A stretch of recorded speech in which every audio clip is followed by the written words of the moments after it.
Alright, let's start this thing. Hello, hello. Good day. Happy Sunday. Yeah. Days of the week. It's so complicated. I've got Cody here. You'll see him in a second. No, that's a lie. Now you'll see him when I actually make the camera work. What's up? Hello. I think everything here on the stream should be fine. It should work. I wanted to stream more Archeage today. And I know that's true. Days of the month is harder. Can you imagine? They change constantly between each month. I wanted to stream a bit more Archeage today, answer questions, be around for folks. And then a little bit later, I'm going to be streaming Fatal Core, which is a game. It's a trading card game made by a bunch of friends of mine who have just... They're really trying to reinvent the sort of way that monetization works in games. And I'll support that any day. So we'll be playing that after, okay? We'll do that in like maybe a couple hours here, alright? But I still wanted to keep some time open to help out. Turn down the volume. There we go. Nice, okay.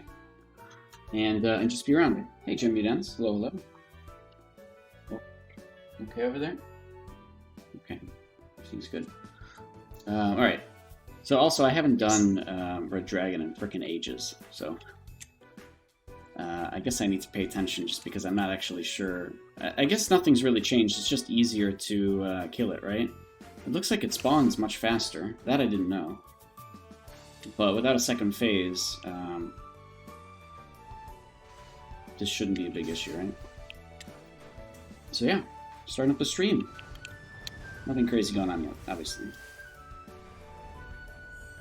I think everything looks fine and works fine. Earlier...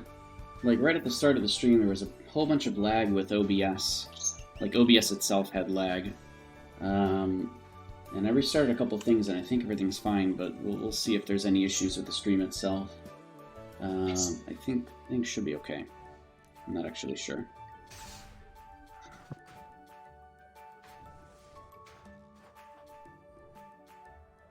Oh! Okay, let's go. Alright. Cody! Hello, hello. Oh, he's so little! Look at this frickin' chipmunk. Look at this thing. He's so small. And he's just chilling. Wait, what? Oh, he's just outside of range of the dragon. There we go. Hi. Hello, Cody. You hanging out? You having a good time? He wants to be involved. Alright.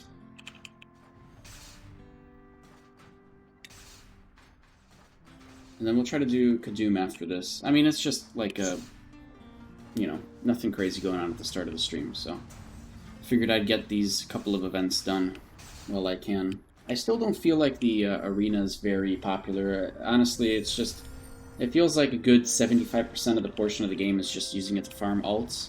And, you know, just to get Curios badges, which is just, it's weird. We'll queue up for it because it doesn't matter to me anyways, but I don't expect very many, I don't expect very much from it. We'll do Sparring Arena, and obviously if you guys want to queue up, feel free to. We can play the video game against each other. Hi. But that'll be later. We'll see if you can Kadoom pops after this. I'm surprised the Red Dragon did, honestly. I feel like most people get Red Dragon done the day before, and then they run Kadoom right now, because it feels like it's harder to get a Kadoom going. But I don't know how things have changed over time. And it is Sunday, so there should be more people online, right?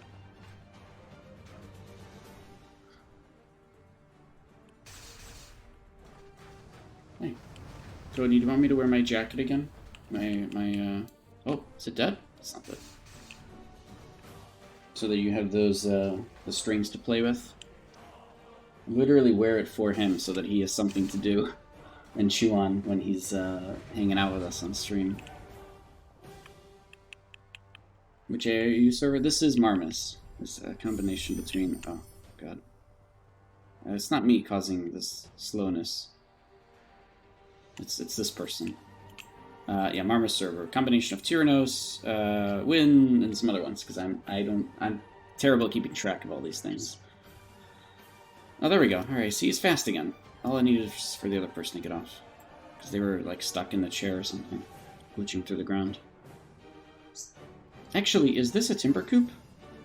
It might be. Technically, they could get that, the little basket, right? That you put on the car for people to stand in. I don't know if it's that expensive to make it. Does Hatful clear it? Yeah, they got rid of that, actually. The event still occurs, and the minions all spawn, but the actual boss itself does not spawn anymore. That used to be a thing for leadership that people would do to help farm leadership points, but when they took that out, everybody was raging and being like, ah, now we have less ways to get leadership. They ended up buffing some other stuff. And then adding Miss Sung in a different way, and you know how it goes. We need to be version 5 of the Timber Coop. Yeah, the last one. I guess you can't really tell, right, off of what we just saw? Probably not. It is hard to tell sometimes, the versions between each one.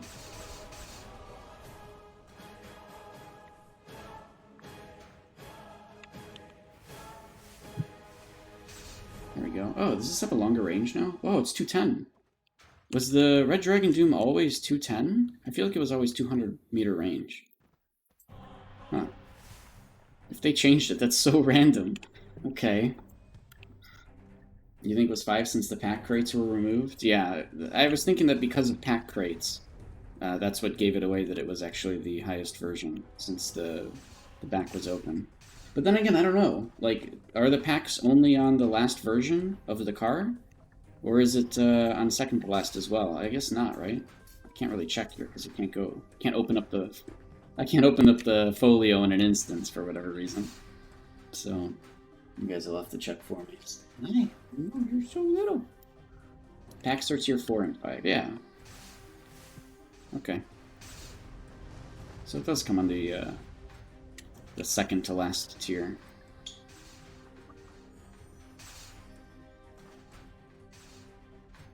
Oh, I can use the frickin'... Oh, I can use Raccoon! Wait. I can't use Raccoon. Because I have a trade pack on, technically. Right? Ah, shit, it takes the... No! It takes the fucking thing off! Ah, it's so annoying. I guess it doesn't matter, right? Fucking hell. It takes it off automatically. As soon as I pushed this button, like on my hotkeys... Ah. So dumb.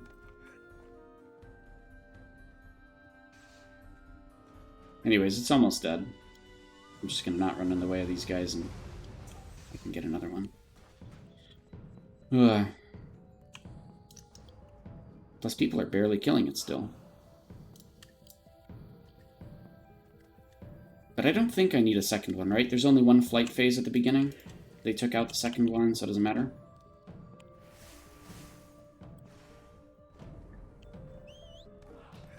I'll get it just in case.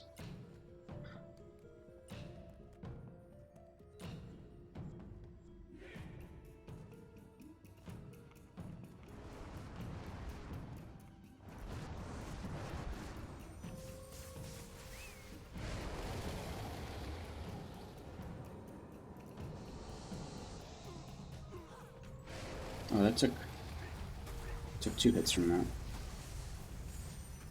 From falling. Okay. Alright, that's fine. So then this is just DPS, right? This is really easy now. Combat upgrades are tier 5 only. Yeah, okay. So the ones that you can equip and such. Alright, that makes sense.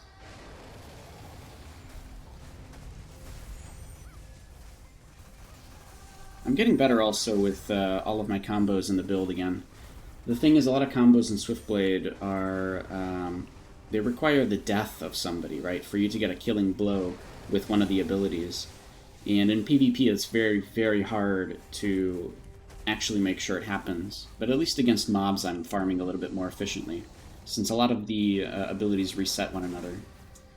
Or, I mean, honestly, I can even do one further where, like, the abilities reset when I use Blink on something that has Swiftblade stacks on it. So, I mean, there's a lot that I can do, honestly, to reset abilities even without having to kill somebody. But this also requires me blinking into somebody instead of away, right?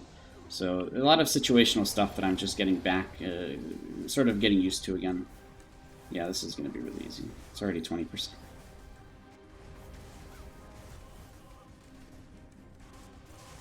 Starting at 80 frustrated service from friends. I'm wondering what's the best way to get ship the signs. Yeah, it is just killing sea bugs for the most part.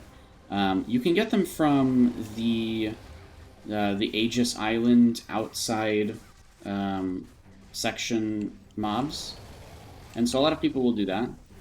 Did I loot him? I think I did. Yeah.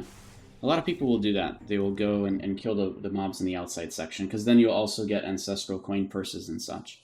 But like right as soon as the server starts, you may not be able to kill them. But if you have to kill anything in Aegis Isle, just, you know, because you got to level 55 or whatnot, or because you got to level, what is it? I think it's just level 40 or something when you can start killing them for XP, then it is worth farming those for the designs. I think, anyways.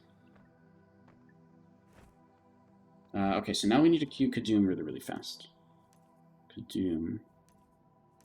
Okay. Let's see what we got in our pouch. We got nothing. Alright, cool. Oh yeah, I forgot that this is how you get gold crates. I'm sitting here making keys. Yeah, okay, I gotta start doing this more often. If you're level 40 in Aegis, have a party of 5 and 1 is a healer.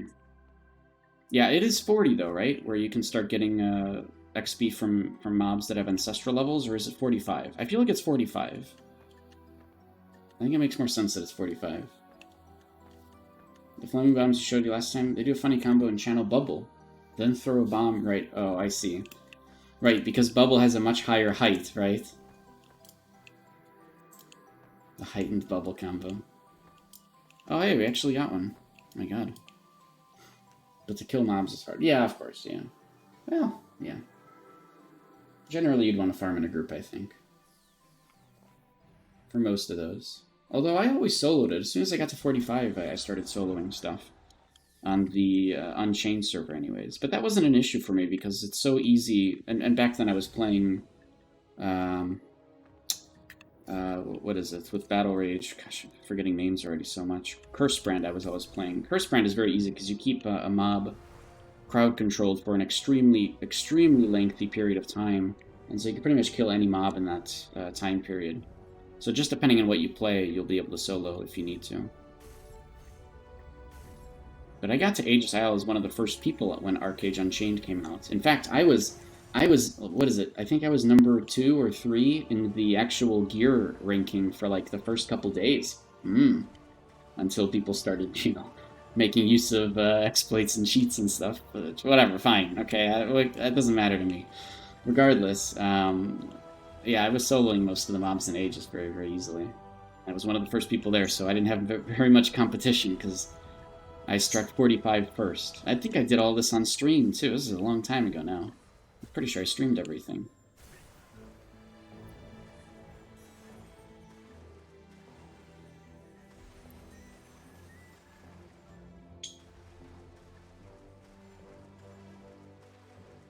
Explain how it works? You know, honestly, it's a lot of this isn't callouts anymore. But I think on the Fresh Start server, you'll have a lot of people giving instructions. So you shouldn't worry too much. But you'll see, I'll kind of talk you through the different phases and what's actually going on. It is a lot of watching Kadoom and knowing the rotation that he does.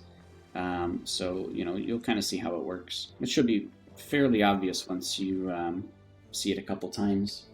And of course, all of these VODs are up on my YouTube channel after, so, and I've done Kadoom before, but, you know, you'd have to scroll through all the VODs or try to find one that says Kadoom in the name, right? But, you know, this particular video will be up as well.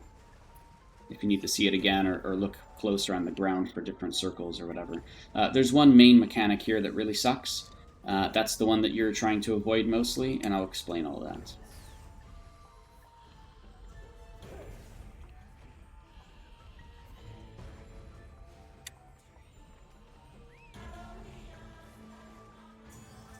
Oh, Dion, I remember them. I gotta add them to my friends list. Can't do that here. They must be on the same server as me. They have to be on Marmos. I don't remember all my friends. I don't remember everybody from my old friends list. I should have screenshotted that too. Why can't people choose Kadoom anymore? I didn't even know that there was a thing to choose Kadoom, to be honest. The new Kadoom, I don't think, is a very cheesy fight. So during this first phase, he'll cast something. So he's casting Cursed Seed. That's not that crazy. He's going to put a seed on a bunch of people.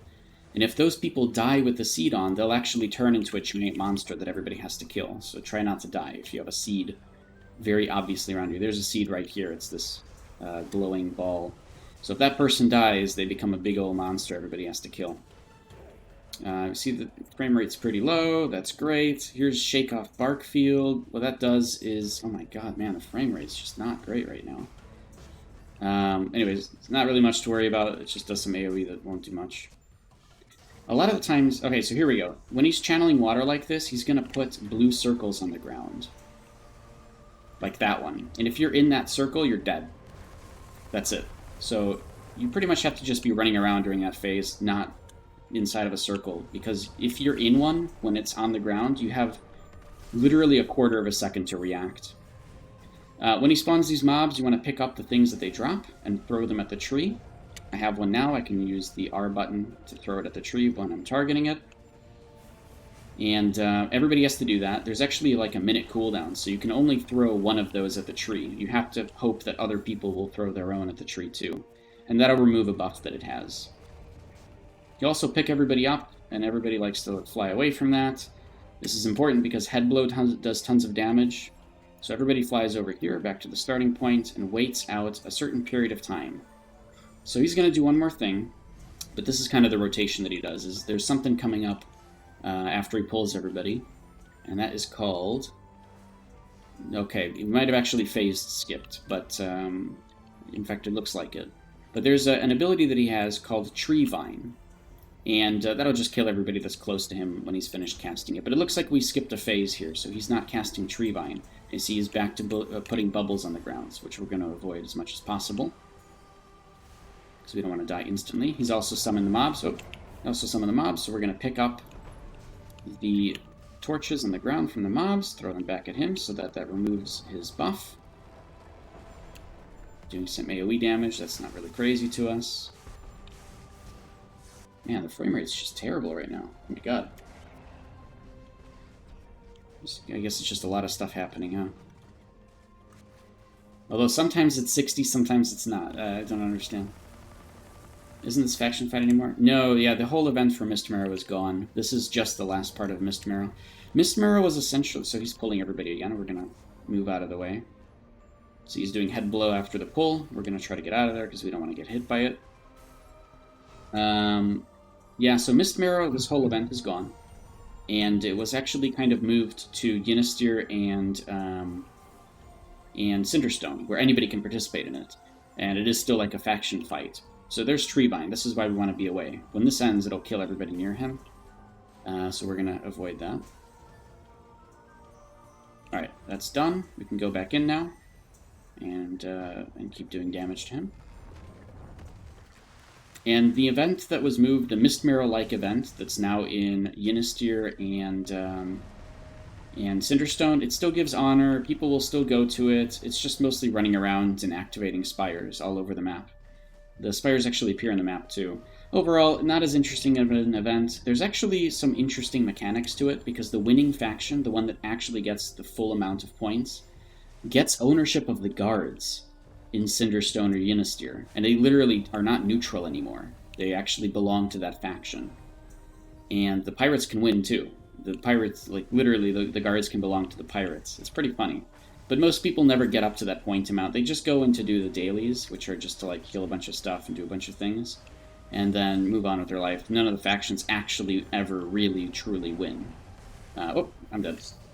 Oh my god. Alright. See, I was in that like circle for too long. It really doesn't give you any, It really doesn't care about you, this boss. It'll just kill you if you're inside the circle, with almost no reaction time. But that's pretty much it. The rotation is always the same. He'll pull, you have to fly away, he'll do Treevine unless you phase skipped. And you go back in, do more damage, avoid the bubbles, kill the mobs, get the torches, throw them back at him. He's pulling everybody again, so we're going to get out of there. There's Ground Explosion, that's another big AoE, just kind of like Head Blow. When he gets down to 30%, you cannot actually respawn and come back anymore.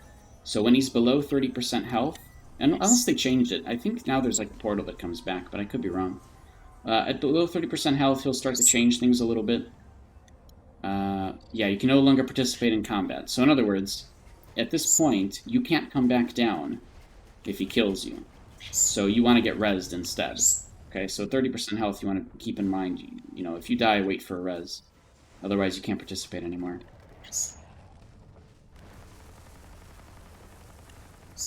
And, oh gosh, you're making him react. Alright. He'll do one more thing, and that is he'll create lines in the ground. People like to just call it lines. And if you're standing inside those lines, you'll die. But you can stand between them and not take any damage. So you'll see that happen maybe one time during this fight. We'll have to see. And I'll read chat in a second, because I want to pay attention to this, since I'm doing a little bit of an over-explain. He's pulling everybody again. We're going to get away, because we don't want to be a part of all this. There's ground explosion. Alright, let's see if he does Tree Vine. No, I might have face skipped again, actually.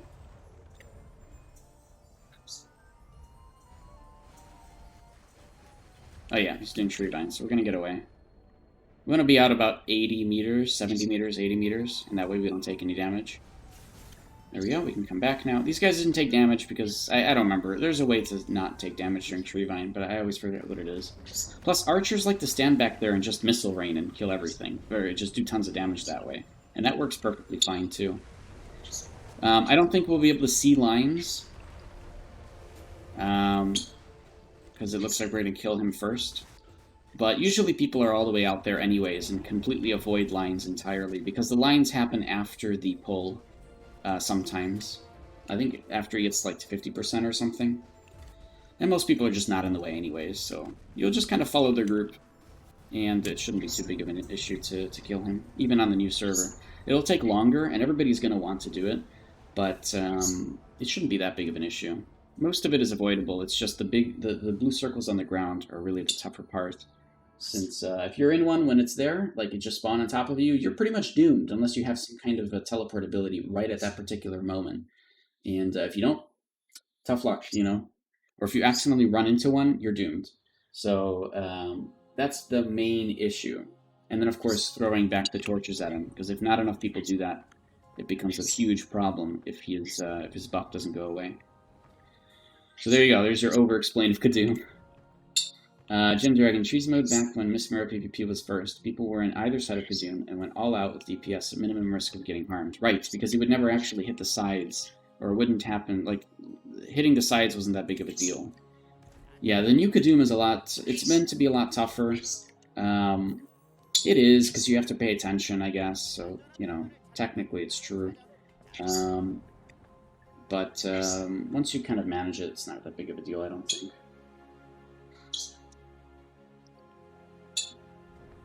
You've seen a faction fight Yini and Cinder? It's the towers, yep. Everybody's just running around hitting towers, right. There might be a little bit of PvP on the new server for it, which is kind of cool. And what's kind of cool is you can participate in both. So, like, if the Yini one is happening but you're west, you just go over to Yini and you participate, right? Because the point is it's a faction competition. And since it happens whenever it goes to war, it can happen multiple times a day, or they'll happen sometimes simultaneously, and you have to kind of pick which region to go to and get your at least get your daily done in both regions, because the daily works once for both regions. So you'll see that happening a lot, most likely. People triggering war and trying to do both the Yini and Cinder fights. Maybe not to get the 3,000 points, but at least to get your dailies done. And what's up with the Abyssal World bosses, like the one in Hostile? When you kill them, they spawn Crimson Raid. So they're like Shadow Rifts, essentially. That's what they're formerly called, but really everybody just calls them world bosses, because they're bosses that exist in the world. There's a few of them. There's like, there's one in Halcyona, there's one in Hellswamp, there's one in Sandeep, there's one in, I think, Rookborn up here, yep. Paranor, I'm pretty sure, has one. Hostile has one, right? You know that one. And I think those are it. I think it's 6 of them total. Oh, there's one in Carcasse as well. and one in Windscour. So I guess each of these war zones has one, except for Sinister and Uni. So there's 8 total, 4 in each continent. Now the way they work is that once the main dies, there's a chance he'll give you a gold crate. Gold crates are pretty good. In fact, all the bosses in this rift have a chance of giving gold crates, and that's why people like to run it.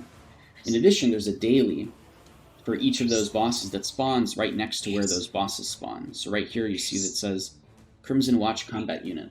That's because if this boss is up and dies, you can run over, get this quest, and you'll get some extra honor for killing the mobs during the actual rift itself. The rift is just a bunch of mobs. They spawn, you kill them, there's a boss, you kill them, and you keep doing that over and over about 3 times. And at the very end, there's a chance to get an item to make a trade pack that's not worth it. So don't worry about that. It's really about getting gold crates. That's the main part. That's why people run these world bosses, is to get a ton of gold crates. And the gold crates are, of course, good for progression as well, right? Money making and progression overall. So you'll see that these world bosses are usually on farm. And whatever they spawn, people will already be there because they're ready for it, especially on a fresh start server, specifically on a fresh start server, when people are really trying to min-max their progression and such. You'll see there's going to be quite a bit of competition around these world bosses because everybody wants to get gold crates from them. And of course the extra honor and everything else, right? So that's a little rough explanation about those. They're not abyssal, they're just shadow bosses. You've seen one in Halki, confused? It says, so yes, that's true. You can capture one of them. Actually, you can capture one of them, I think, yeah. No, yeah, one. And so what actually happens is the capture goes through and the raid continues. So you can actually capture that one with people around. You just have to hope that nobody kills it instead, right? You have to have everybody working together to not kill that thing by accident, because you're trying to capture it for your own pet, right? The pet itself isn't that great. That's not one of the most lucrative pets for the taming nets.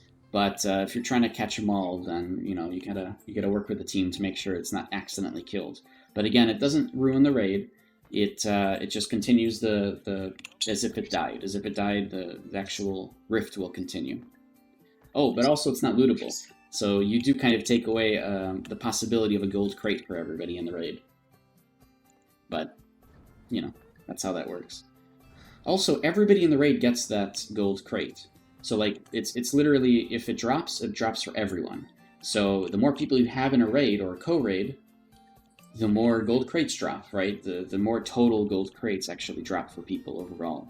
So that's why you want your faction generally involved in helping, because it helps your whole faction. A lot of people are going to be jerks and only farm it themselves because they don't want their faction to benefit. But I think on the fresh start servers, you'll see that a lot less. You'll see most people working together, making sure that you can fit as many people as possible into this raid. Alts or not, right? People probably have alts there too.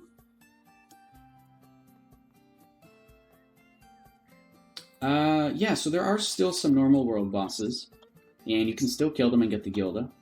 But that's about it. And it's not just first kill, by the way. It's any kill. It's a first kill each day. It's a daily to kill each of the little baby world bosses. So there's still a lot all over the place. I'd say there's more of those than there are the Rift ones. They're mostly hidden, right? You can find a map of them probably somewhere online, but they'll give you 1 Gilda for killing them. Or 2. Maybe not. I think it's still just 1. But people run those anyways, right? Because they want to make sure they get as much Gilda as possible if you're trying to rush for Gilda things. Yep, it's a daily. You can keep killing them over and over. I think they've got like 2-hour spawn rates before they come back or something. 2 or 4 hours or something. But let's go kill one. Why the hell not, right? There's one near here anyways. We'll go kill one. Actually, 2 near here. We'll go to White Ardent for a little bit.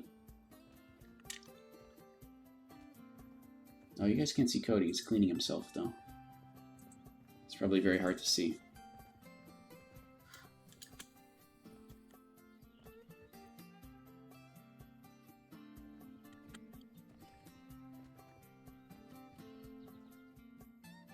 I know a lot of people coming back for the fresh start, at least for a couple months. people who have literally told me, "Hey, we're coming back for Fresh Start. You want to join?" I'm like, "Well, how are you planning on staying for more than 2 months?" And then they're like, "Nah. As soon as it gets boring, we're out." So, I mean, that's just how it's treated, unfortunately. There's a lot of people that like the fresh starts, but don't want to spend too much more time, and I don't blame them. It's definitely a style of play. I don't like it personally. I like long-term progression. That's why I don't like to participate in them. But I understand it. I get it. Honestly, I'm surprised they haven't just come up with a system similar to like what you see in other games like Path of Exile, where just every 2 months they make a new server and people can play on them, and then those characters just get rolled into other servers for free. I mean, I feel like that would actually be a thing. People would actually do that in Archeage. Up until a point where it gets boring, right? Like, the servers would have to be unique in some way each time, otherwise it'll just get boring eventually. Alright, so this is one boss, you get one guild to start for killing him. I think he comes back after a couple hours. 6-month seasons? Yeah, something like that, right? But I don't think it's ever gonna happen. Cobster, do you have any tunes on free-to-play or just Unchained? Yep, I have a legacy character that I've had since the very, very beginning of time, but I have not played them in absolute ages. That's because I like Unchained a lot more. I don't want to have to maintain a patron there just to keep housing up. Archeage Unchained, honestly, is still very good because you don't have to keep paying to keep your housing up, right? Patron is not a thing or some kind of requirement for housing currently. Okay, I hope it never happens, but frickin' you never know nowadays what they might change randomly in decision making, huh? So hopefully that never becomes a thing, but you know. For now, Archeage Unchained is still okay. I don't like the monetization path they went, obviously. I took a bit of a break after they announced all that, because I'm still pretty pissed. But I still like the system better than Legacy. What server is my Legacy to now? It's on Aria. I originally was on Enla, which became Kadum, and now it is Aria. See, this guy is still here. Look at that. Actually, does he count as a world boss for a guild? I think he does. I think this one counts as a world boss for, like, the guild world. No, I don't think so. No, there's no possibility that he does. I'm going to kill him myself. Yeah, you get a guild to start. This isn't a world boss for a guild to start, or for your guild mission anymore. They got rid of those. Now the guild mission world bosses are literally the ones with rifts, or just other world bosses from, like, GRCR. What's there? Yeah, is there a population fresh start? The current fresh start? Because the current one was actually just merged into other servers. We just had merges, actually. Tatlib. We just had merges. There's a new fresh start coming out on the 25th, so in 4 days, that requires, like, some access or some extra package to be able to access. Or I think it just requires pre-ordering or something. The new expansion, something like that. But I mean, I'm expecting a lot of people to go to them. I just keep in mind, a lot of the people going to the fresh starts are really just there for a couple months or so, just to play for a little bit, enjoy the fresh start, and then just go back to other games.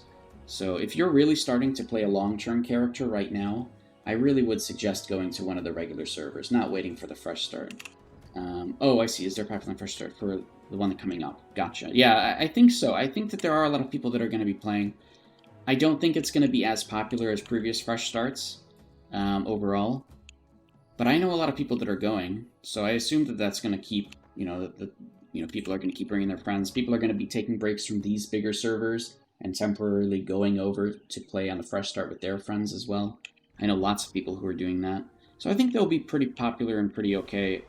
Again, maybe not as much as previous ones, but just keep in mind, if you're playing a long-term character, it might not be the place to go.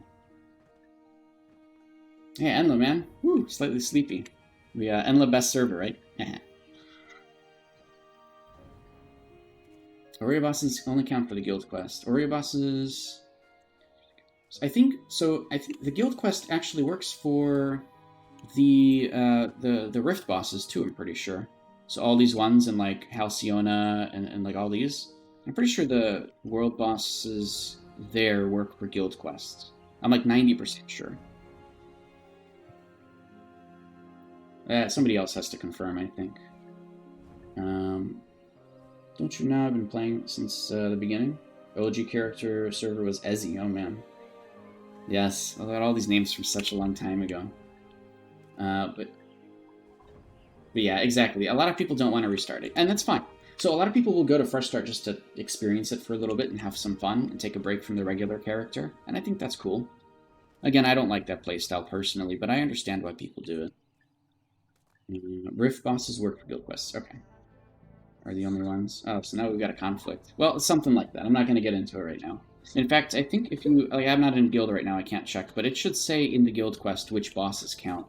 So, and actually that might be wrong too. You know how it is. But I'm not going to get into that. So you guys can test it on your own, or I'm pretty sure that all the ones work, but it doesn't matter. Informative-wise, you guys have a general idea of what to expect for those bosses to complete those missions. Let's see, what else we're talking about. Yeah, sure. Do you have any info on the Aegis community contribution? Yeah, I do, because this is the first time I've ever had to participate in it.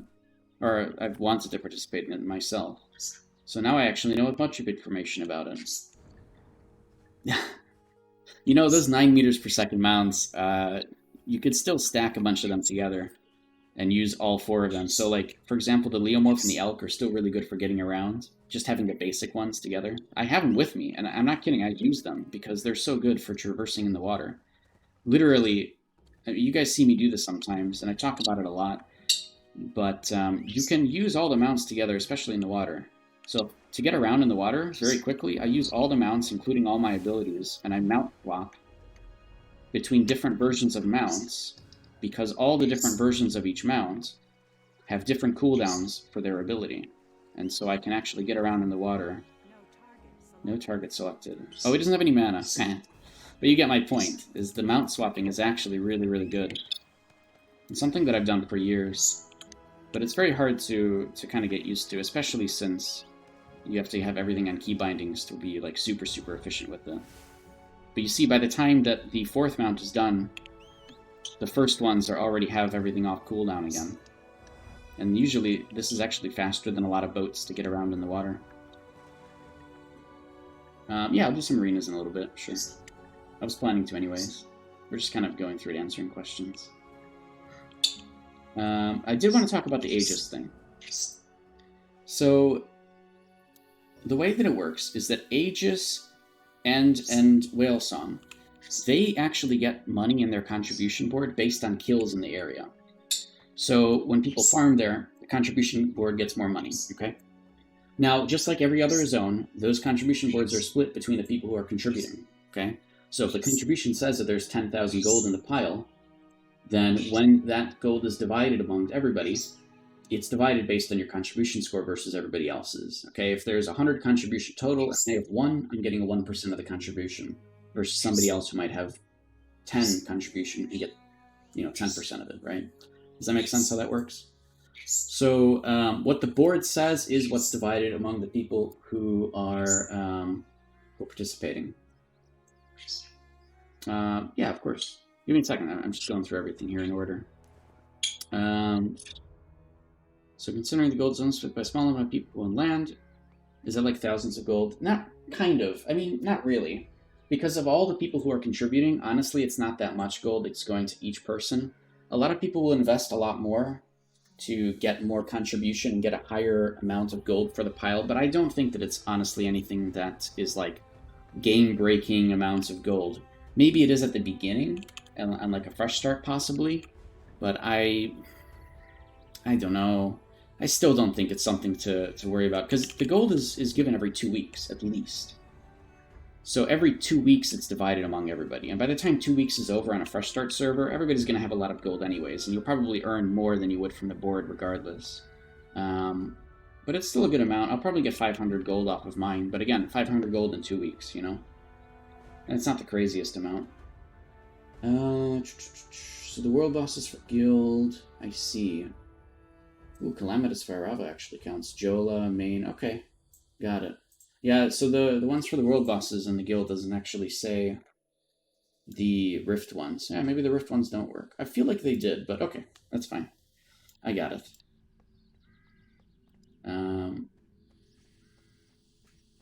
All right, let's see what else is going on. Can I do arenas? Yep. What's the meta now? Which class is the best? Yeah, I answer this a lot, Hellcards, as you can imagine. The fact of the matter is, there is no best class, all right? There is no true meta. And let me explain why, and why people are treating Archeage badly. This top 100 list, a lot of people will point and say this is the meta. That you look at the top 100 people with gear and you look at what classes they're playing.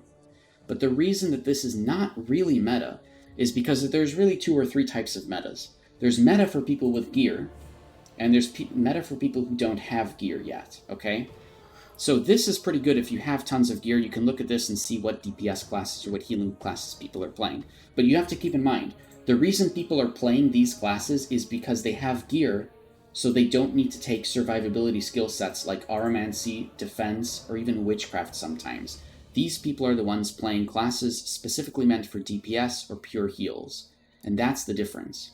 If you're just starting out in the game or you're on a fresh start or something, every other class matters just as much because every class has its own strengths and weaknesses. And even support classes are a huge, huge factor that people tend to ignore because you don't see support classes on this top 100 list, so people don't think about them. But they're actually some of the more important classes to have in big raid versus raid conflicts.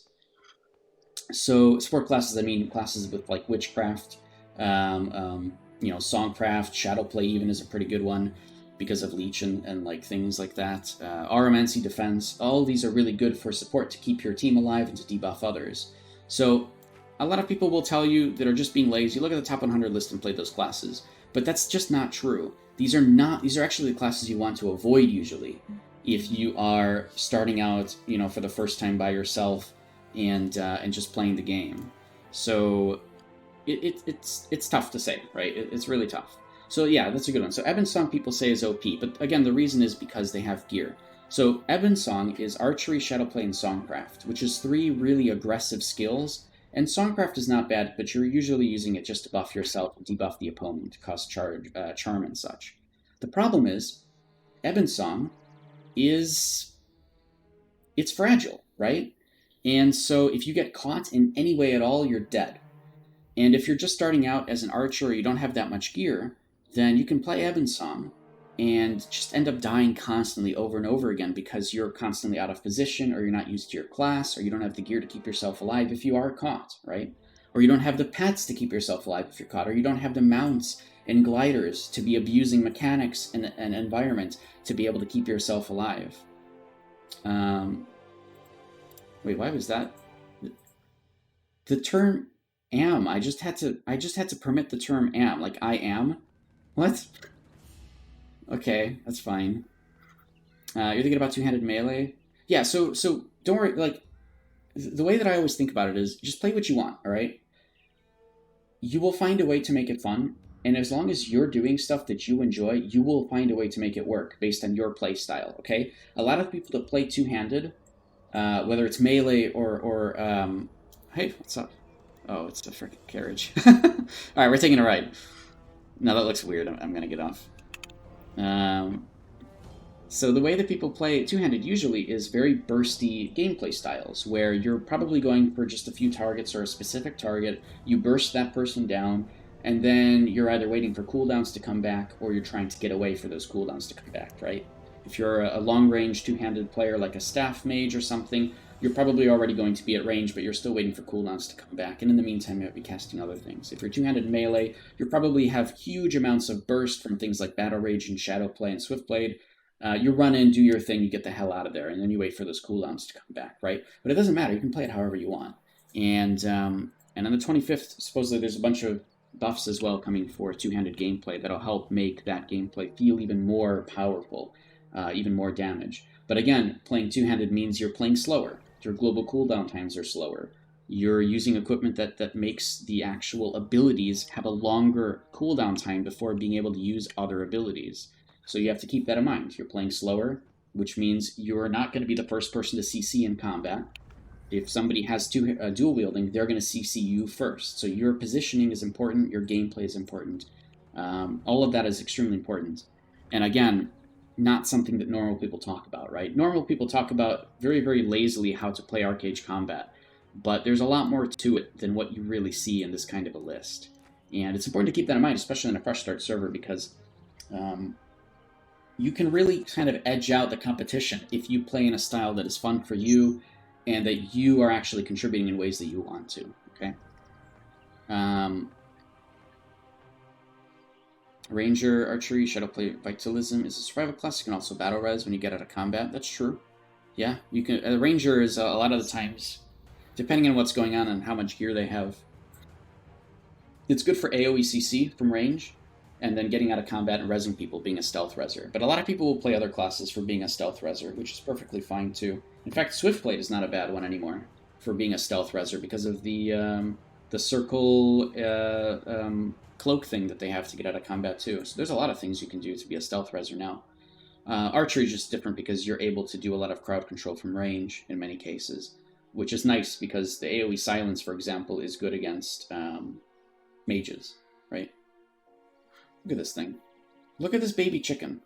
It's freaking just hanging out. Doesn't even care. Just hanging out here on the stream. Little feetsies.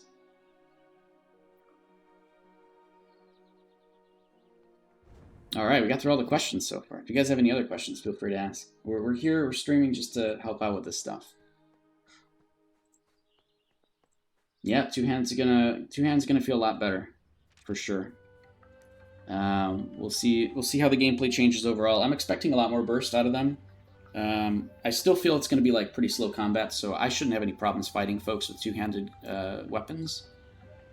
And I'm most of my gameplay as a dual wield doesn't change, but I think it'll be pretty good in PvE, obviously. And in PvP, it's going to be a little bit harder to deal with, because if you make a mistake against a two-handed player, you're probably doomed, depending on, obviously, gear and builds and everything, right? I hope people start playing Auramancy Defense a bit more, because, I mean, they're just extremely powerful classes to keep yourself alive for a little bit longer, and in many cases, if you can just stop your opponents from using really good abilities, or putting them on cooldown without doing any damage, then you've won, right? A lot of abilities, for example, in Sorcery, have like 30-second cooldowns, and if you can stop them from actually doing any damage to you or to others, then it's effectively a wasted ability of theirs. And so, again, gameplay like that is actually more important than you think, which is why I like support classes in the game overall, but people tend to ignore them. Oh yeah, we want to do arenas. This hour is going to be probably for that. So getting into cooking is very tedious. Is there a path to make it smoother? I mean, I did a little bit of cooking myself to try it, but I don't think I did anything, unique. I took a lot of requests off the board because I had extra labor, so I just did this for literally no gain. But that was when I was mostly not, like, taking a break from the game anyways. I would take some stuff from here. Let's do some sparring. I'll probably die because it's been a long time since I've played actively. Try. Why not? I don't know. I don't know if there's any specific ways. Maybe somebody else knows. I just crafted stuff. I crafted foods and I sold them on the auction house. I crafted a lot of the buff foods, and that was something that I felt was pretty good for me. Playing a Spellsinger with very low gear. It's a level 23. Spellsinger's tough, though. Spellsinger can really, really keep me from getting close to him, too. So I have to play this very carefully. I also have to use my combos correctly, which might not happen.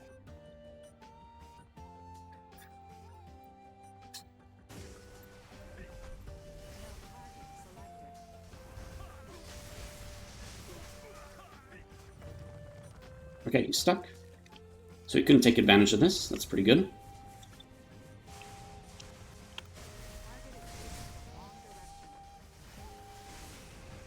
Damn, it's really hard to catch up to him. He is silenced, though. Yeah, I got him. Whew. But I don't have Hell Spear now because I used it after the fight ended, which is okay. Whew. I did do the silence properly, so that's really good.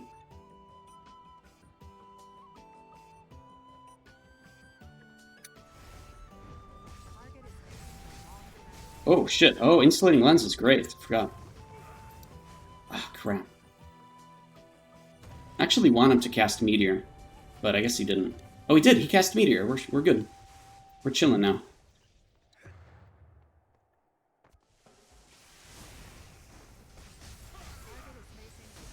Okay, he should be silenced, which is great. We couldn't really follow up with it, though, which is not good for me. Oh, crap. Oh, God, there's a wet bird flying to me now.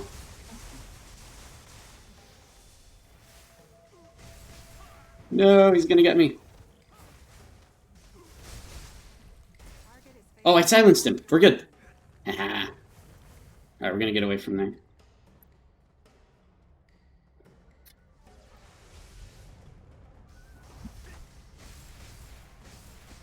No, he's gonna get me! Damn it. Ah, such a close fight. Where's this bird that's wet? Ah. I should have silenced him instead of using Twin Shadow Slash, but I was hoping for a crit. Let's bait out his stealth. Good.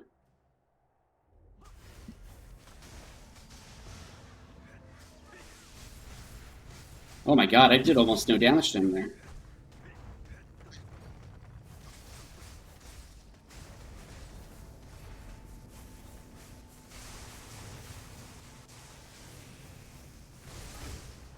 No!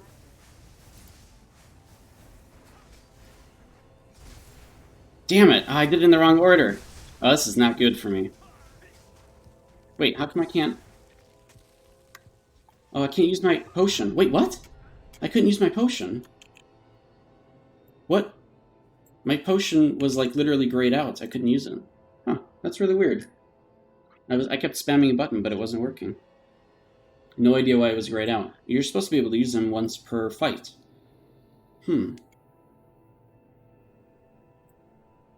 That's weird. Okay, I spent too much time spamming the potion button instead of... because I thought that I got the button wrong. So I was like, alright, looking around on my keyboard to figure out what the hell I was doing. But yeah, they were just grayed out. That's so weird. Having a second account, tons of mats, having an alt. Yeah, I didn't do that ever. I never did any alts. I have one other alt on AAU. And I never used them. I only used it for extra diligence, which was nice. Because then I can get myself, like, the soap that I need to refresh costumes. But that's pretty much it. Oh, and the extra, like, land property is not bad. But I never really used the land property. I got the extra land just to hold it. Never did anything with it. That was a good fight, though. I want to fight that again. No clue why the potions didn't work. Honestly, probably just bugged. Let's be honest here. That happens. It's not that big of a deal. And since this is still my first duels in probably about 6 months, I think I didn't do too bad for a 1v1, which honestly doesn't even matter. 1v1s aren't that... It's not that important to me. Raid versus raid is the more fun kind of gameplay. Oh my god, this wet chicken. Hi. Are you drying yourself off on me? You enjoying yourself? Chilling on stream?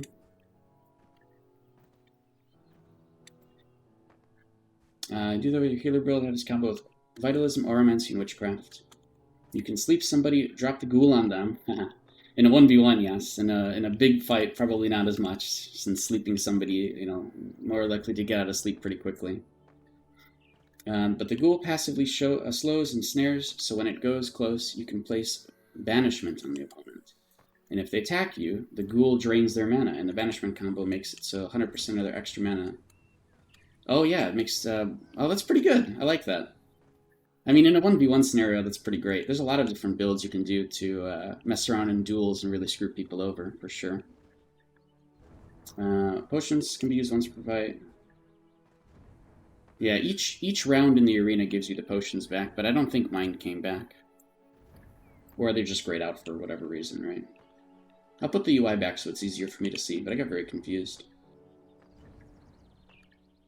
Yeah, I wish that mana reduction and mana eating was more of a common thing in Archeage, because the problem is that potions overall can just give you your mana back instantly. Now, the same can work, obviously, with health, but I just wish that it was more important. I wish that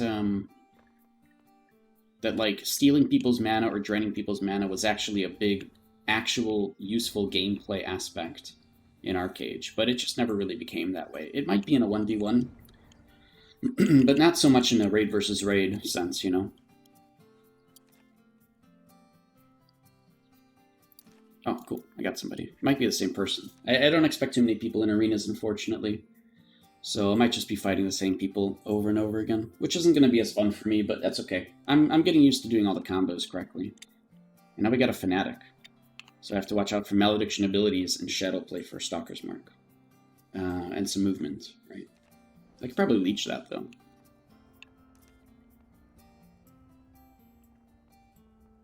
Even leech I have to be careful with and actually use appropriately. Let's move this UI over here. So they're grayed out right now.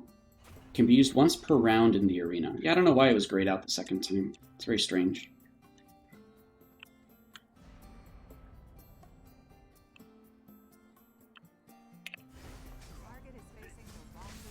Whoa, whoa, whoa! He didn't actually get. He didn't get silenced.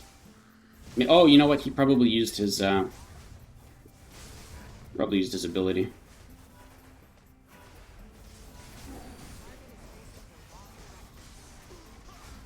Wow, that really is totally random in terms of where it actually shoots the beam, huh? Oh! Okay. That beam is really wacky now.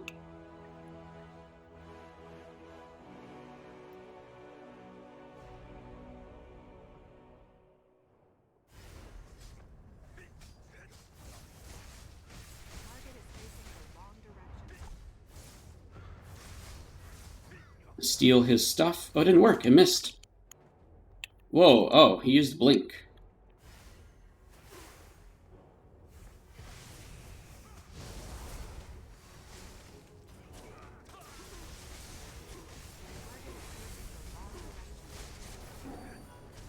Okay, we'll keep him over there.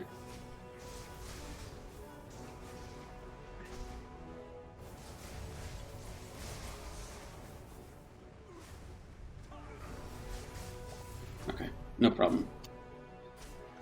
Whew, no problem. Have a good one, Gens. Thanks for stopping by. Posture check. Oh, good, right. Posture check, of course. And I have a bird on me, too, so... Cody, you gotta have a good posture as well, alright? For a bird. Which class am I? I'm playing as an Immortalist, which is something that I fell in love with as a way to really shut down mages and mostly healers. An Immortalist is, since it's less commonly played, Immortalist is Shadow Play, Swiftblade, and Occultism. So I played Executioner since like 2015, and since pretty much the game came out, 2014 really, end of 2014. Played Executioner forever. I switched around a little bit in classes. When Swiftblade came out, I fell in love with Swiftblade and played Cursebrand, of course, because I still love Occultism so much. And now I just totally got rid of Battle Rage. Turns out that was not... the Battle Rage was good for DPS, but Swiftblade is better in many cases in the way that I play. And I'm able to use Shadow Play, actually, as a way to help... Shadow Play and Swiftblade together to help shut down mages, help shackled melees, completely shut down archers. It's a really, really fast gameplay style, but I've been enjoying it quite a bit. Whew. These are good fights, though. I'm not landing all my combos correctly, though, so there's a few things that I can still do a lot better. Thing is, this is a good class for 1v1 for sure, but really I practice for raid versus raid, and I care more about raid versus raid than anything, since that's really what matters in overall gameplay. Small fights are really fun. I wish we had the 3v3 arena again, honestly, because those small fights have always been really, really enjoyable. Am I going to try the new skill tree? It's called Gunslinger, apparently, in English. I know I'm going to call it Madness as well, but I'm doing my best not to, since that's what we've been... that's what we've been told it might be, right? Based off rough translations. Hottest pepper. But yeah, absolutely. I'm not pre-ordering. I don't want to give them the pre-order number because I still don't like how they're monetizing things, but I'll just buy it after because I don't care about the pre-order bonuses anyways. And so I'll play around with it. I have to, I think. Based on my streams and how I theory craft, I'm definitely going to use it as a utility skill set for some time just to mess around with and see how it feels. Yes, I'm probably going to end up going back to occultism because I freaking love occultism, but I think it'll be fun to just try out even as a melee, mess around with a little bit. If the accuracy is too bad, oh well, that's fine. I'll have to deal with it. And I've always played that way. Like I said, since 2014, I was playing as an executioner, where accuracy with my occultism abilities was not always guaranteed. And I just got used to it. I was like, all right, if I miss a Hell Spear, fine. I have a backup plan. And I'll have to do the same thing with the Gunslinger class. All right, playing a Dark Runner, very classic. Classic Dark Runner.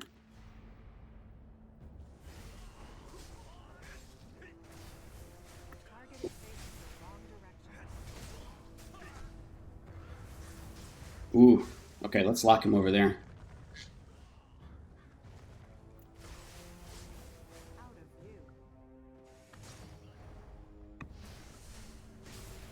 He really did slow me down with the... Oh crap, I'm not doing the buttons right. No!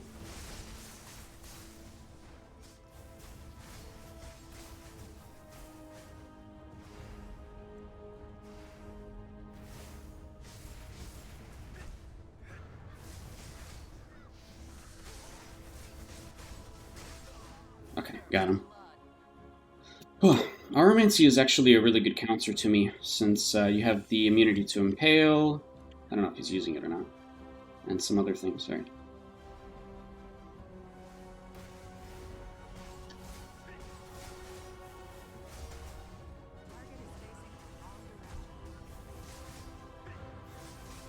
I'm gonna steal his buffs. My free runner now. Okay, this is a really aggressive way to play that I shouldn't be playing, but that's okay. Okay, we're good. Let's move him over there. Ah. Okay, he had a damage over time, which took him out of the... I'm gonna be there. Oh no, that took him out of the stealth, I should say. Okay. Whew. No problem, Jen. Thanks. I'll need lurkers for later on too. Well, just not lurkers, but people watching because I'll be playing a new game. So there's no community there yet other than the community itself. So it'd be nice if you guys stuck around and watch some of the Fatal Core gameplay, which I had small bits of sort of contribution to for the game overall. It's a freaking awesome game made by a bunch of friends of mine too. So very, very excited for them. Alright. Oh yeah, that's right. I forgot all the mails are from these. It's from all of this. Getting more Curios badges over time. Let's keep doing these. I'm excited. I like these fights. I've actually gotten 3 different people, which is interesting. I wasn't expecting that. Oh, high class. Yeah, definitely. And a lot of people will probably tell you the same thing, but there's a lot of classes you can play that are slower and allow you to kind of take things at your own pace, even with a high ping. You probably want to go one of those classes and you'd enjoy the game. Honestly, support classes are still fucking awesome, alright? I'm just going to say it. They're absolutely insanely important, and people don't think about them as much as they should be. That's the Fanatic again. And support classes are things that are literally just meant to buff or debuff people, right? Or both in many cases. But a lot of people will tell you the more commonly play tanks, play things with two-handed gameplay, and that might be what you're looking for in general to help sort out your gameplay. You still have a wide selection of how you want to play and what kind of tank you want to be, or what kind of melee or range you want to be. Archer is probably not as recommended, unfortunately. Oh, he got me. But that's okay. I don't need that. I only need it for the... Oh, man. He's...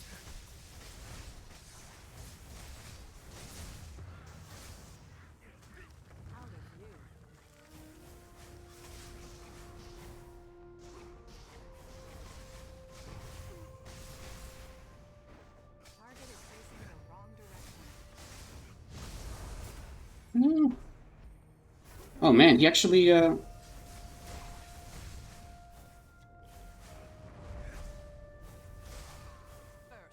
shackled me. Oh, that's right, of course, from Shadowplay.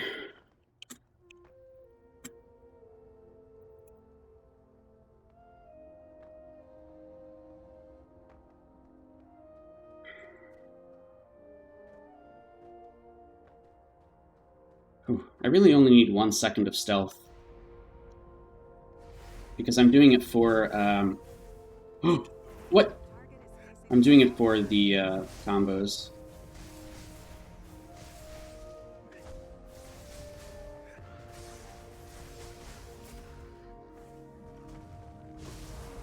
Okay, good. That should have actually stopped. Amazing. Oh! I need to get out 20 meters. Okay, we're good.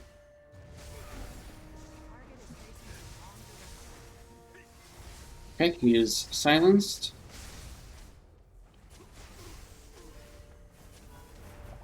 Okay. Whew. Oh, man. He said I do big DPS. I said, yep, big deeps. Sorry about that. That's what I was telling him in chat in the arena. He's a nice guy. I think people are generally chill nowadays, or I'd hope so. I'm chill. I don't really care if I win or lose. It doesn't mean anything. I hope other people are as well. Which of the guild mounts do I recommend? Guild mounts.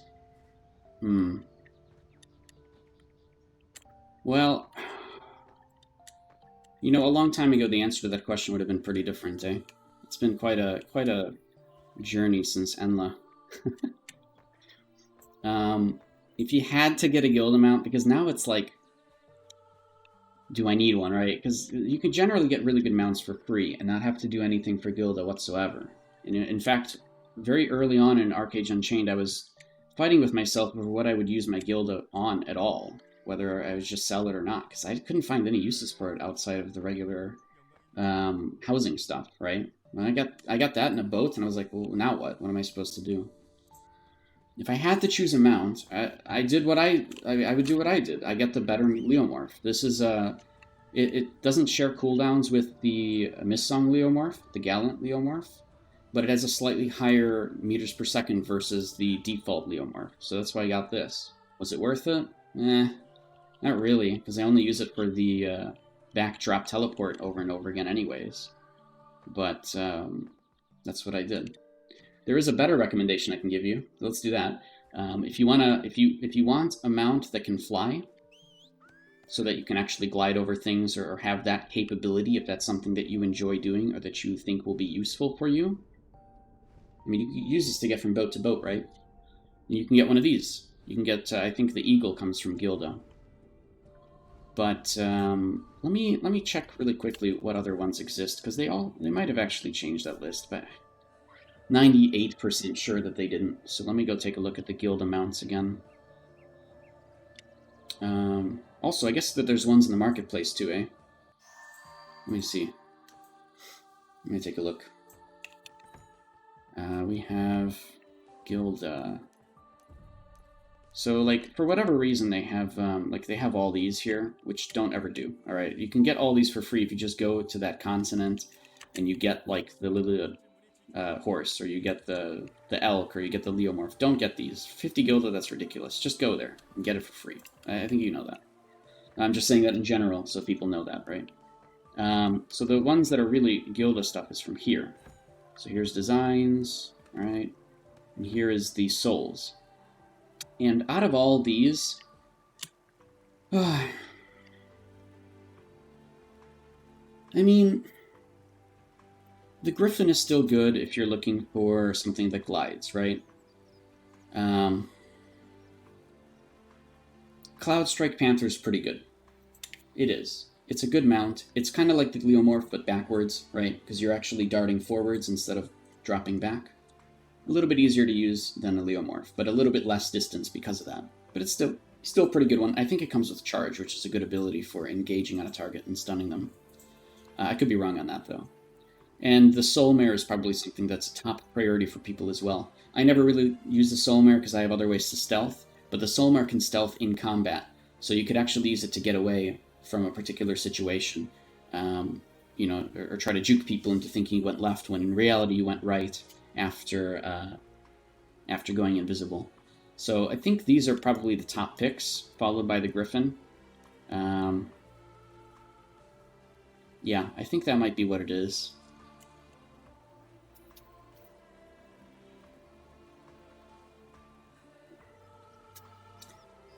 Yeah, okay, that's my answer, I think. Again, it's tough because mounts, pets, everything, it's really up to personal preference. Now, somebody might come up with a better use of, a black arrow, honestly, because of because of the fact that it can break in prisons. Somebody will find a better use for this if that's their job and they want to be the person who breaks in prisons constantly. Because you can break in prisons without needing defense or without needing the gunslinger skill set, so that's kind of nice.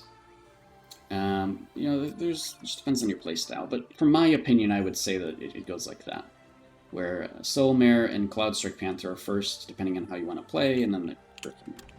I probably over-answered that more than I need to, but I wanted to give at least a little bit of justification to my thoughts, because I'm not always right about them, and at least the justification helps come up with your own decision there.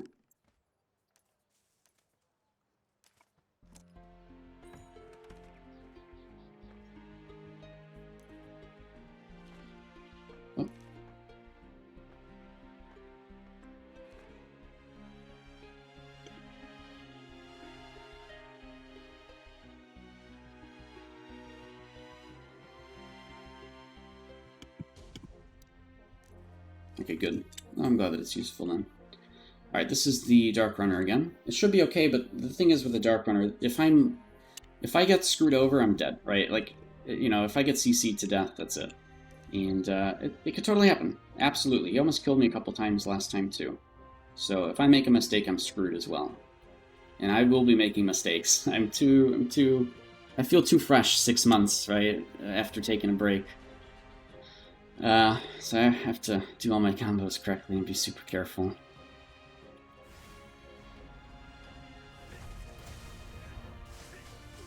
Oh god, he really does use that instantly.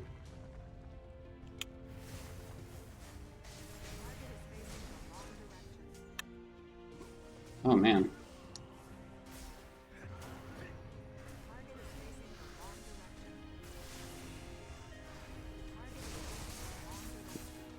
What?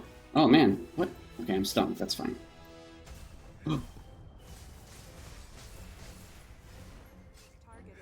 Okay, he's shackled, and he can't do anything about it now. So that's it for him. Yeah.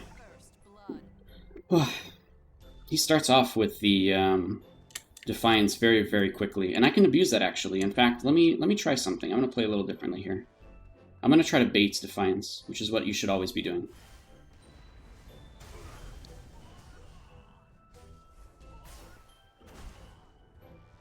Yep, there we go, baited. Now I'm just going to go over there. He's not going to be able to follow up on that throw dagger. And he is now shackled for a very, very long time.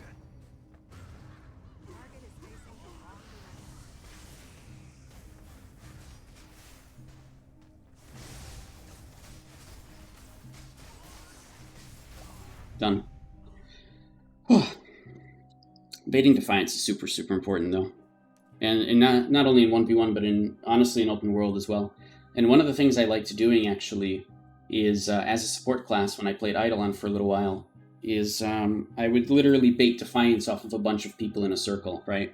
Throwing a stillness in the back lines, especially at the beginning of the fight, forces people to use Defiance very early in fight. And it was very, very nice as a sort of thing that, as an initiation sort of thing. Blink in, cast Stillness, blink 100 meters away, and all those people now can't use Defiance, which is pretty good. Cloudstrike Blink versus the Griffin Glide is interesting. Yeah, I only got a gliding mount with the Hellwing Pegasus, and that was recently. And I just never find myself using the gliding mechanisms as much as I, would think.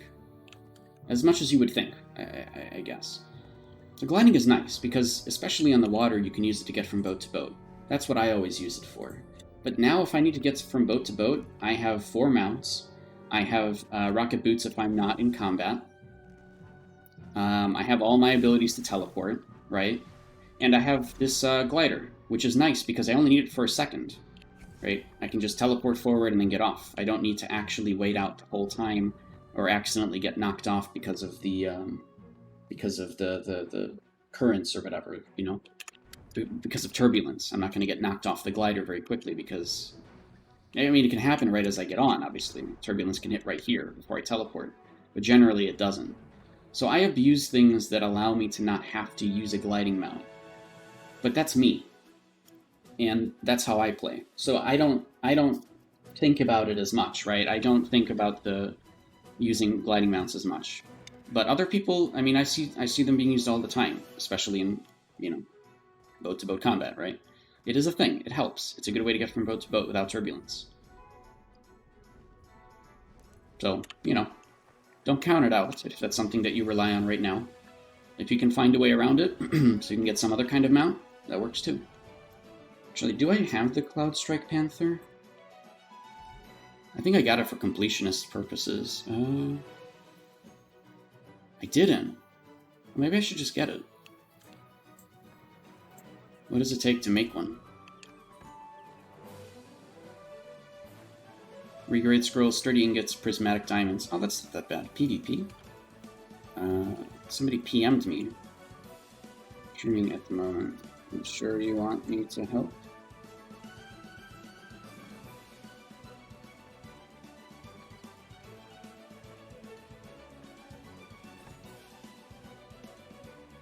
I haven't gotten people PMing me to come to PvP in a long time. I don't even know who the person is. Everybody's changed their names. I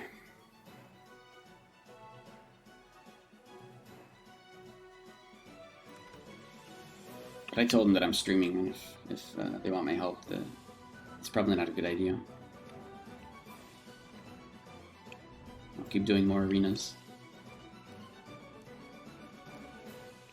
Dude, I need frickin' 10,000 Curios badges so that I can get the Turtlecraft. And yes, of course I want to get the Turtlecraft. Are you kidding me? It's freaking awesome, alright? It's a silly boat that nobody ever uses, but it's me, right? I'll come up with a use for it. I'll find a way to make the Turtlecraft work. I just need it. I just need it in my hands, and getting it is a freaking nightmare. People get it in like a week because they just farm their alts nonstop, but I don't want to do that. Like, farming alts nonstop is the most boring thing to me in the universe. I don't spend my time doing boring things. And that's just how it is, unfortunately. It means I will probably never get the Turtlecraft. Bless you. And I'm just okay with that. I could actually just get 3 other pets, though, eh? But no, I'm gonna keep working towards the Turtlecraft, and eventually, maybe someday I'll get it, but...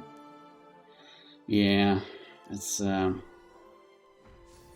could get the Battle Clipper too, but like even that I don't really care about because I have the speedboat. I freaking love the speedboat, so I don't see a point in getting a Clipper, even if it is the fastest thing in the game. It's expensive, and I'd rather just use the speedboat. The speedboat, anyways, is just about as fast as a regular Clipper is with full mythic everything, which is something that we tested, anyways. I'm sure Eternal is not the case. But my point is that speedboats are freaking fast. And you can also use it to juke people a little bit in terms of what direction you're going in. So I like it. It's a lot of fun. So I don't think I'm going to be using my Curious badges for anything else, but just waiting until someday maybe I can get a Turtlecraft, right? Actually, can I just... How much... People probably sell them for like hundreds of thousands. Yeah. Hey, thanks for sending love to Cody. Wait, hold on a minute. Oh, never mind. He's right here. He's doing Cody things. Hold on. I'll go on big cam. Look at this guy. He's cleaning himself right now. So, you know, he's a little busy. Look at him. He's a little baby. He's a wet bird right now because he was just on his playground taking a bath. Hopefully he's somewhat visible there. Thanks for the follow, Cypher. What's my opinion about Two-Handed Abolisher compared to, say, Swiftblade? Dude, my opinion Cypher, is that people with two-handed melee weapons should still be using Swiftblade, alright? And I know that's weird and wacky and nobody understands why. Okay, but I've explained myself a million times, and I continue to. I stand by it. I think Swiftblade is freaking good.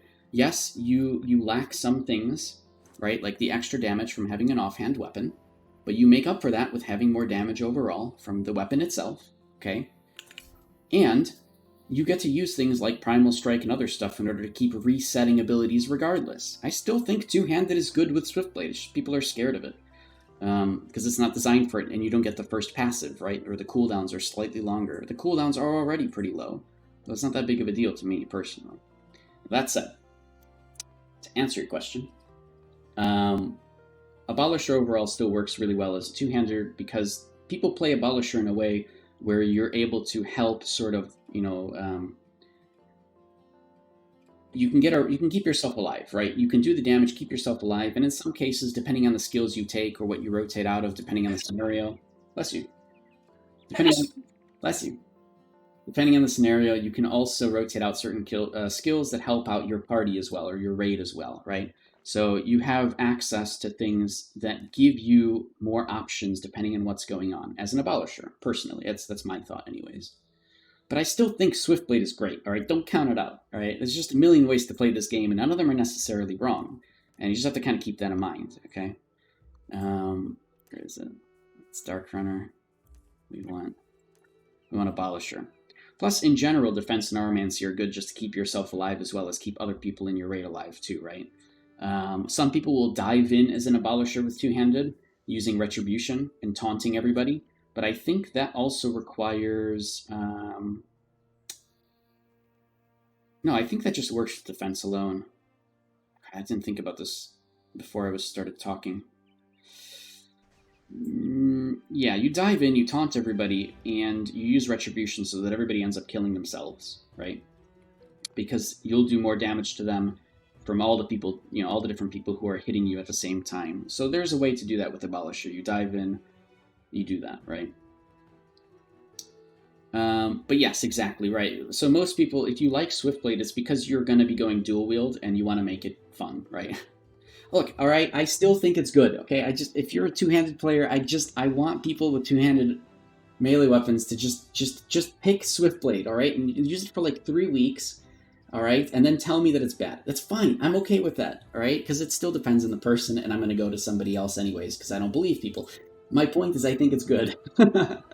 I just know that, if people are going to pick Swiftblade anyways, you'd probably go dual-wielding, right?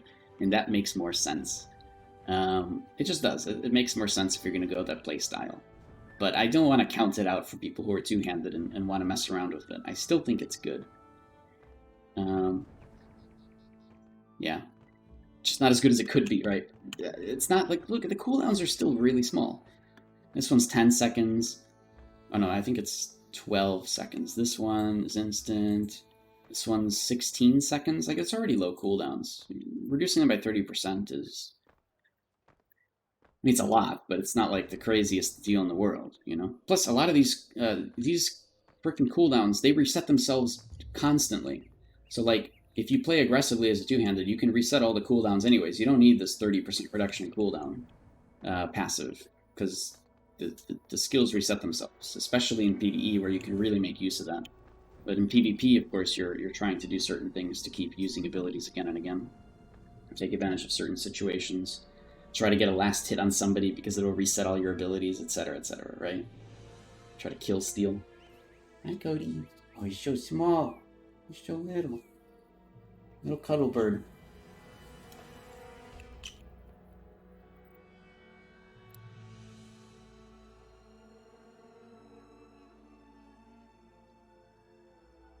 Alright. Alright, let's keep doing this. Folks in chat, if you guys have any questions about stuff, feel free to keep asking. That's what I'm here for. Just help out with questions. Help out with, general Archeage things. Sparring. Yeah, I'll keep doing it. I don't really care about the entry limit. I'm not doing it for leaderboard or anything because I don't care. I'm doing it for fun because I enjoy the sparring arena. And to practice, obviously, get better with all the combos that I have. Hey, Squeak. Hello, hello.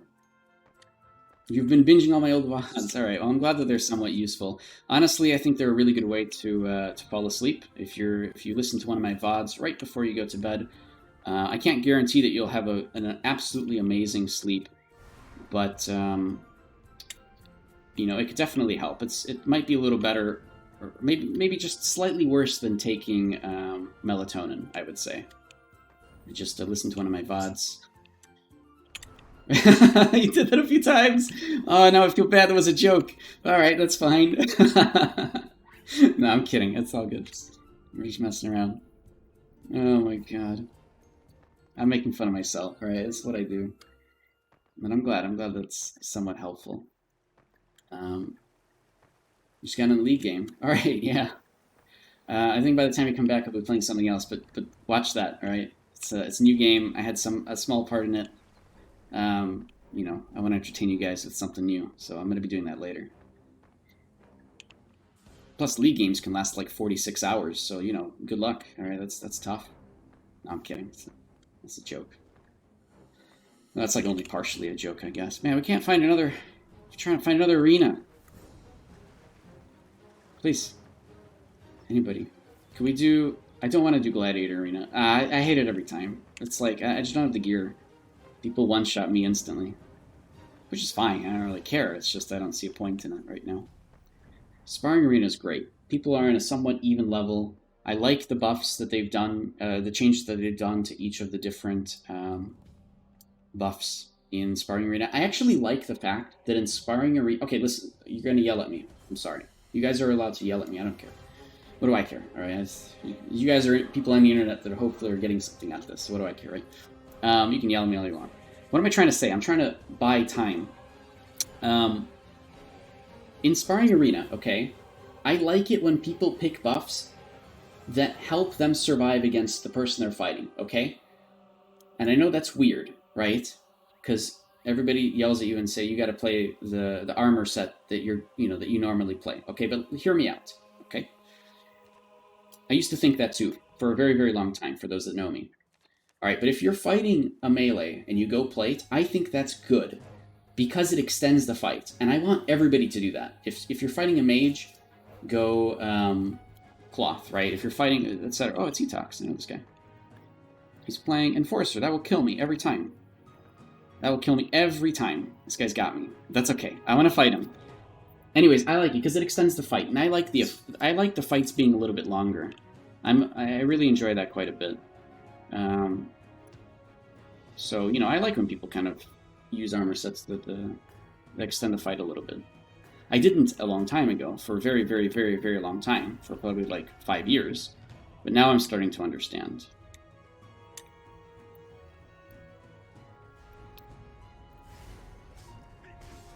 Oh!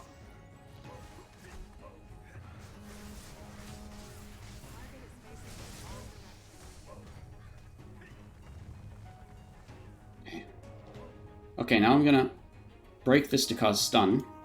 Oh, it didn't cause stun! It didn't cause stun! No! I'm doomed! Oh my god, the Swift Blade damage at the end. I think everything there crit. Oh, Jesus. Oh, it didn't. None of that. Well, okay, we got a little bit of crits. Javis.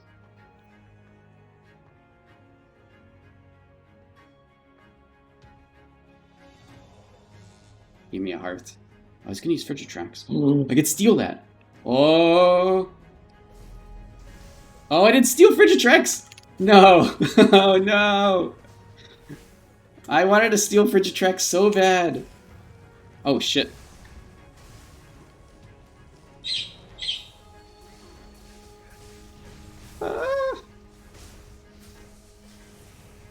I don't think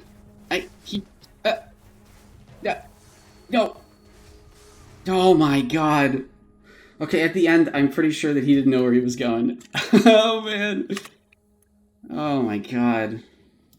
That was a tough one. That was a tough one for me. I think it was a tough one for them too. Hey Hugan. Hello, hello. Enjoy whatever PvP I'm doing right now in just 1v1s. Dude, Enforcer should get me. I think they almost got me. Oh god, so many times. I still like baiting out Defiance though, because I know how to play around it, and people tend to use it pretty early. The problem is, against me, if you don't use Defiance early, you're kind of screwed. So, like, I understand it. I get it. I understand why people do it. Because I can keep people CC'd for like 9 seconds. Depending on whatever class they're playing, it doesn't matter. If I'm doing my combos correctly, you can be doomed if you don't get out of the combo early. So I do really bait Defiance, and it's almost like a requirement to have to use Defiance against me early. Which, again, I play around, right? I play around that and make sure that what I'm doing is keeps that in mind. Oh my god. I want to fight him again, but you know, honestly, like I know I've played with Etox before. I have a thing where I don't like playing against people I know. Like I don't like winning against people that I know, because I don't like.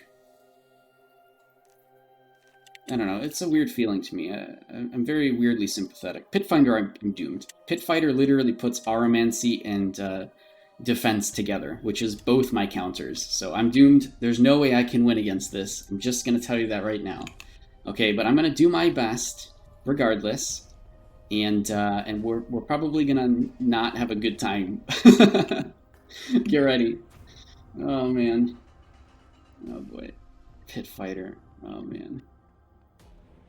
It's already getting stacks of the shield. Protected wings. What the?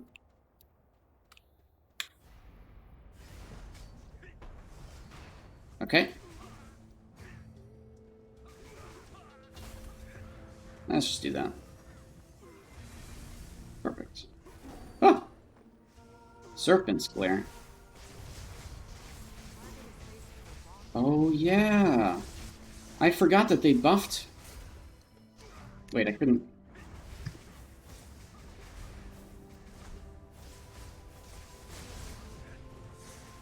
Hold on, I'll explain later. I came up with something.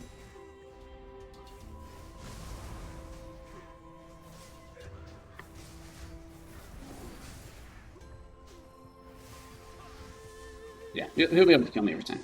I forgot that they buffed defense penetration and stuff, though. So actually, I have a small chance to win, but I have to use Swiftblade properly. It's really, really hard. Aromancy defense are always going to be my counters. So. Oh, he's using Protective Wing Stone! Oh my god, I forgot we have those now. Holy shit! Wait. Okay, I'm gonna be honest with you guys. I was not here when that came into the game, okay? I totally forgot that was a thing. Holy shit, I have to do a lot of research now. I'm sorry, guys. I'm really distracted. I think he realizes that. But I kind of want it. I could steal it, you know?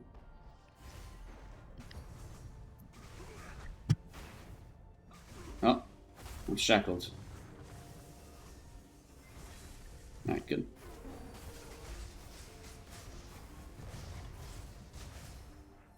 Damn, so much immunity.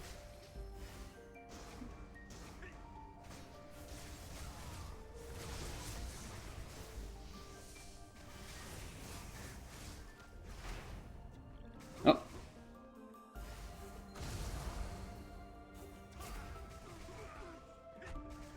Ah, that missed. I'm gonna get away.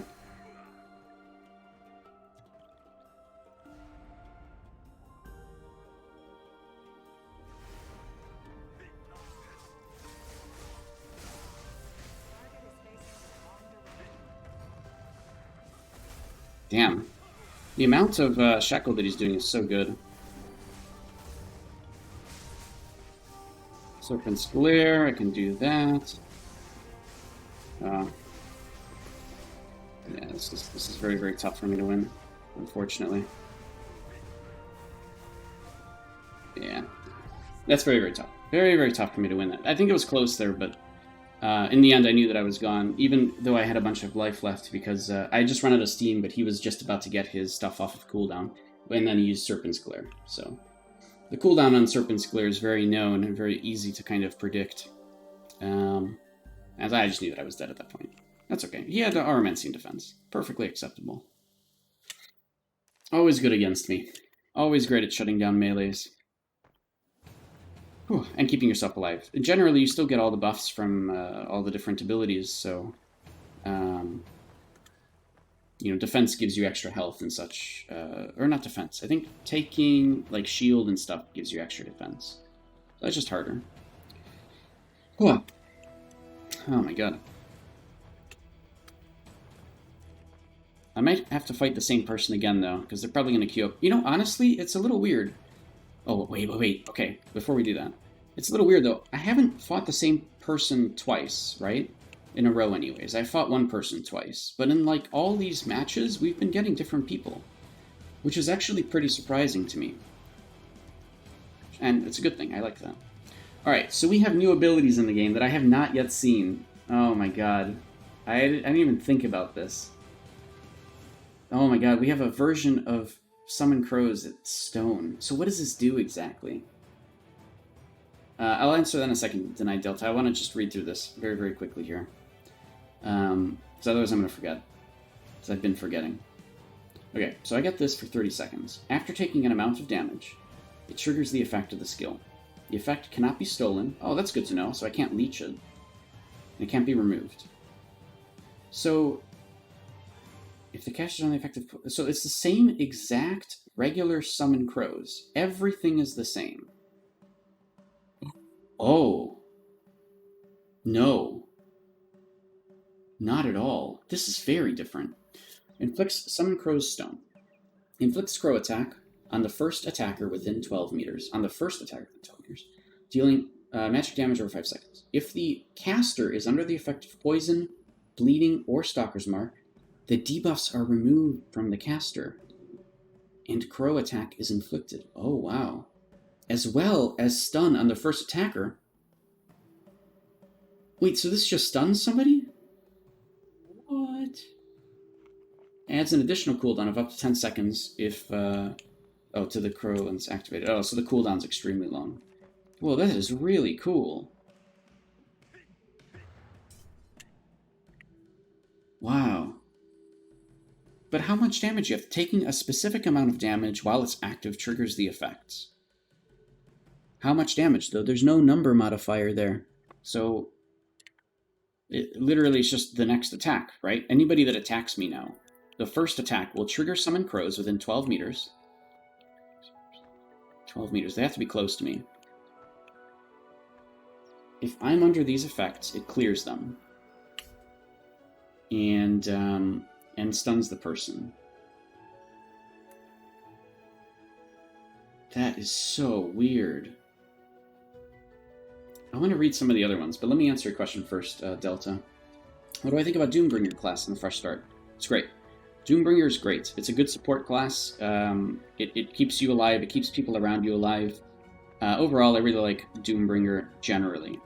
So let me just pull that up really quickly just to make sure that what I'm saying makes sense. Oh god, I can't do this right. Okay, Doombringer's not what I thought it was. I thought it was a Vitalism one. Was it not? Is it not Vitalism? Is it Songcraft or Witchcraft instead? No. You'll have to tell me then which one. It's been 6 months since I played actively. And it shows. But I want to give my opinion based on what exactly it is. Vitalism. Yeah, I was right. Okay. It's just Shadowplay. I was close. Okay, I knew what I was talking about. So what I was saying is correct. I like Doombringer, okay? And a lot of people who've played healing for a long time will probably agree with me. Which is probably where you got the idea from the first place. Is somebody said something and you said, oh yeah, okay. But is it good to play it at the Fresh Start? Yeah, I think so. And only because of the fact that occultism is so powerful in the early game, where, stunning people for a little bit of time is so vital.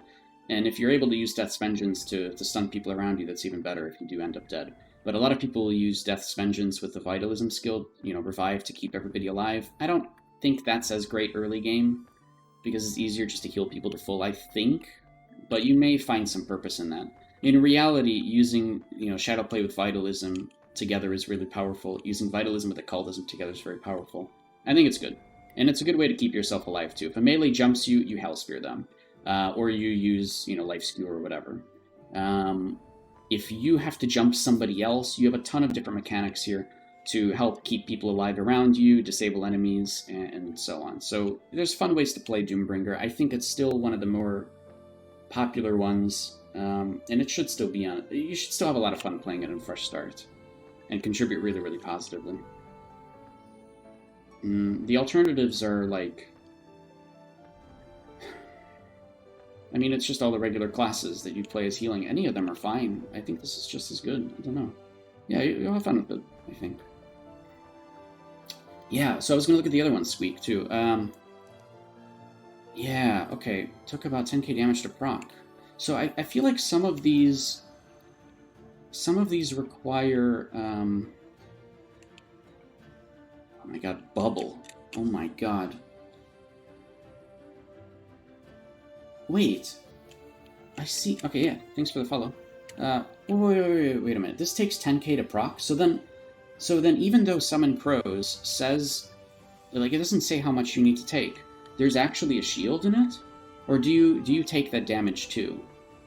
I need somebody to test with. Is anybody on Marma's server that I could borrow for a little bit? Oh, maybe I don't need anybody to test it. Hold on. I have an idea. There's like a hidden how much damage you have to take, right? You take the damage, okay.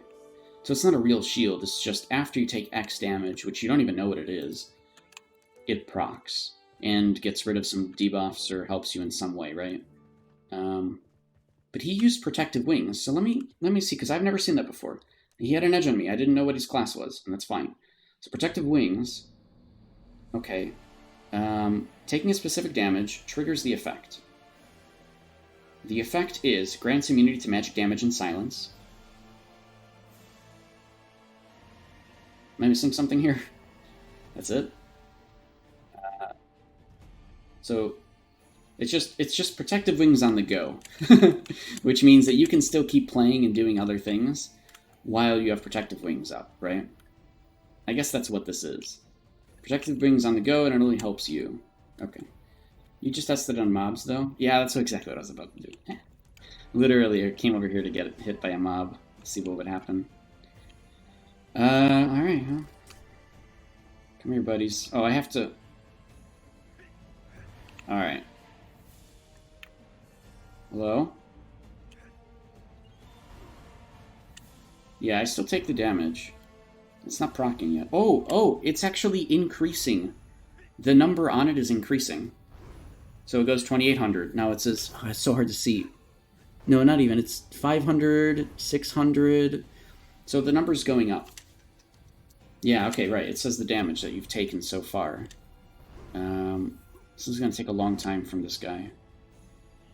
It's at 800, 1,000. But you're saying it's probably about 10,000. And then it triggers and goes off. I mean, I like that it removes Stalker's Mark. I like that it removes poison and bleeding. But I don't... I mean, I do like the Protective Wings on the go, too. That's pretty cool. That means that you can protect yourself pretty nicely against mages, right? As a melee. Even as a melee, that's right. You can keep doing stuff while you have Protective Wings on. But I guess it only lasts like a few seconds or something. It doesn't actually say. Oh, these are weird. So what does the bubble one do? Okay, if the caster is under the effects of debuffs from performing skills, the debuffs are removed, and Abyssal Bubble Trap is inflicted. What is Abyssal Bubble Trap? Wow, I have to mess with all of these. This is crazy. Also, we've hit our timer here. This is actually crazy. What other ones are there? I don't even know what the list is. I don't think I'm going to use any of them, but it's really, really important to know that they exist. Really, really important. Did we get the new version of... No, we didn't. Did not get the new version of Blink yet.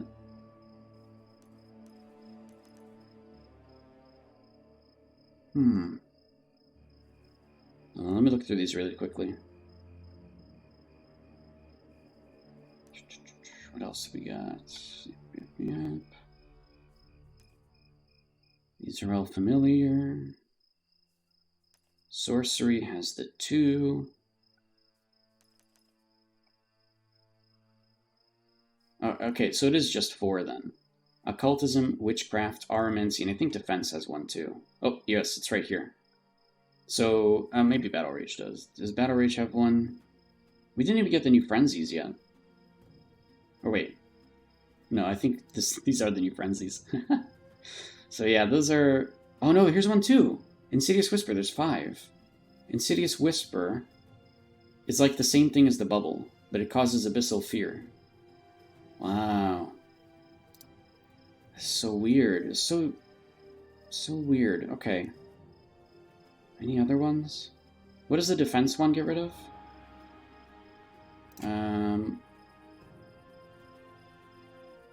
What does the defense one get rid of? The defense one, Revitalizing Cheer, gives you max health by 50%, increase received healing by 100% for that duration of whatever it is. Okay. Wow, what a weird thing this is. Okay. What's this? Oh, Conversion Shield. It's the same thing. And it's the same thing as regular Conversion Shield, it just triggers later. Okay. Alright, sorry, that's the first time I've seen those. I never got to read them in English, and trying to understand them from the rough translation was always very tough. So, it's good to see, finally. Oh, we have Cursed... Oh, this is good. I like Cursed Thorns triggering late. Assuming that it works the same way as regular Cursed Thorns, that's really good. It also gets rid of Poison, Bleeding, and Stalker's Mark. Wow. Dude, can I put another... I don't think I can put another skill into Occultism. I might be able to remove Boneyard, but I love it too much, so... That's really good to know. Okay. Great.